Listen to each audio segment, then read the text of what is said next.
Hello, my name's Andrew Marshall and welcome to my first week, well, back into sim racing after many years. We've jumped into the deep end, we've gone into low fuel motorsport straight away and we thought we'd have a go at the Clio Cup. So, after a slightly shaky start there, this was the final race in the first week of the Clio Cup. Just decided to record it in case anything interesting happened, and yes, we did have a little bit of a knock there, taking up the inside line off the first corner. We were a little bit quicker than that car in front, but should have made my presence known that a little bit more. We are still classed as a rookie at the moment. I think this was my 5th or 6th race as such, almost going up into the car in front there, because I believe he was braking a little bit early. And I probably should have changed down just to get a bit of a better run out of that corner there.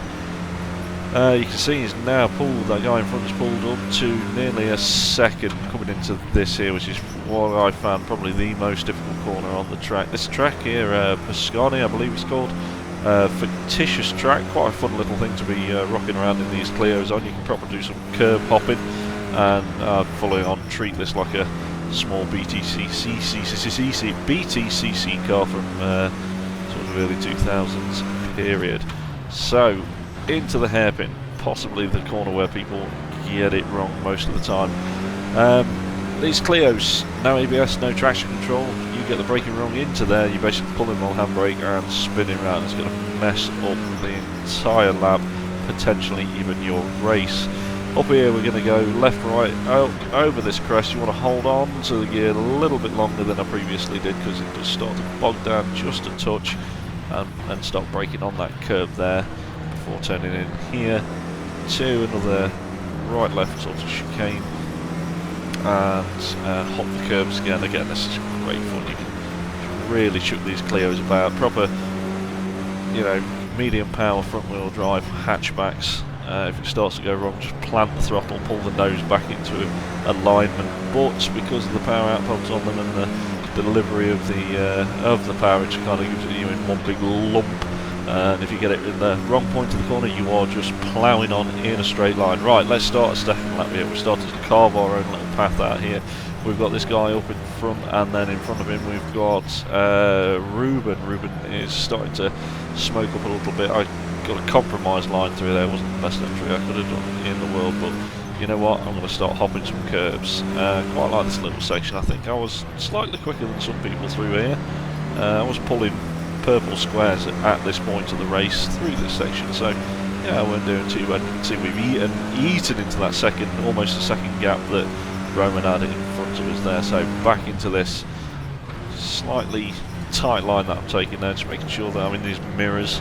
You can see that I'm there in case the gap was big enough. I could potentially left it a little bit later on the brakes. Not the best place to overtake.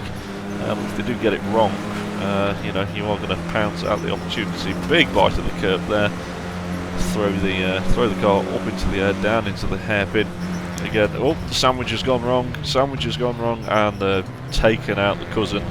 Right, okay, let's try and get what we can from this. Roman at the back there, not quite happy, or he's having a bit of a party about getting knocked off track. That's probably these Clios again. No ABS, no traction control. Lock it up. It does go a bit squiffy, and that hairpin is the place where you are going to lock it up.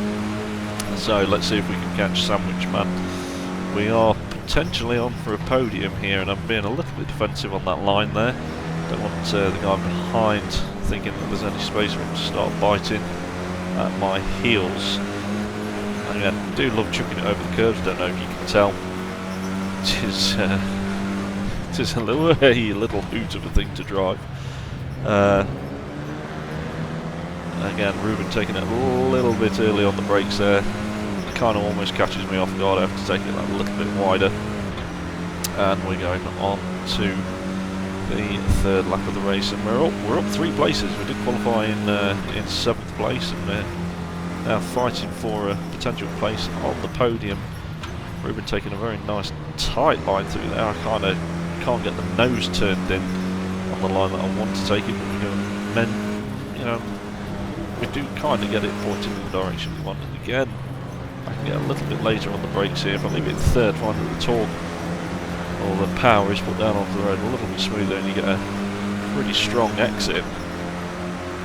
So down this back straight and again, right onto the bumper of Ruben up ahead. Just filling his mirrors up, making him a little bit nervous. I kind of throw my nose out wide because I can't get the car turned in quite well enough, but it does give me a reasonably good exit. Managed to slow it down enough in the middle of the corner, hop the curb here, change it to fourth, and then chuck it back over to the left hand side, take another big bitey curb, throw it over, and the sandwich is off. The sandwich is off the track. So that is it. We are potentially third, but what we got in front of us, we've got Viridian City gym leader Giovanni, part-time racing driver when he's not training Pokemon. Let's see what we can do to catch him. He is a little bit quicker than me around here, well most people are, but you know, we are in a position to make a move down to 1.3 seconds to the guy in front, but Roman, the gentleman behind us in the grey and yellow car, he's going to start causing us problems, and you can see the sandwich has gone off again in the mirror. Not quite as quick as everyone else did his back section, couldn't find a comfortable sort of rhythm, but through the last corner towards the end of the race I was starting to find a better line that I was more comfortable with, getting more speed out onto the straight. So we can see here we're actually catching Giovanni ever slightly down to 1.2 seconds, but Roman behind is quite close. So for the next few laps we were defending, so we'll jump a few laps ahead here. We're down to the 7-minute mark, and you can see Giovanni's driven off in the distance. Roman behind is still causing us problems. I say problems, it was all clean, all fair, no taps or anything along the way, but trying not to give him any opportunity to throw it at the inside or potentially take advantage of anything. As he says, he goes out wide onto the curb. Yep, were we happy about that? Yeah, really happy about that. So let's keep going. So anything going to change this lap? Not that I'm aware of. Let's jump on to the next one. And down to 5 minutes 30. Let's see what happens here. Nico, it's Roman. Let's go bowling. So off goes Roman. Goes off into the kitty litter there on the left hand side of the track, and that frees up a load of space, takes us the pressure off from behind, and what do? We throw it all away. And you can see he's really happy with that, with the exit on that corner there.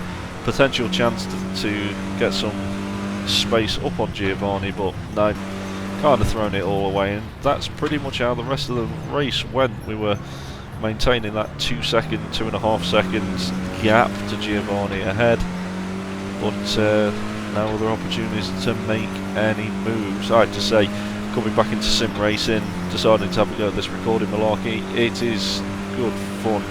I think I'll be doing a couple of streams of more Clio races, and also the MX-5s in the coming weeks.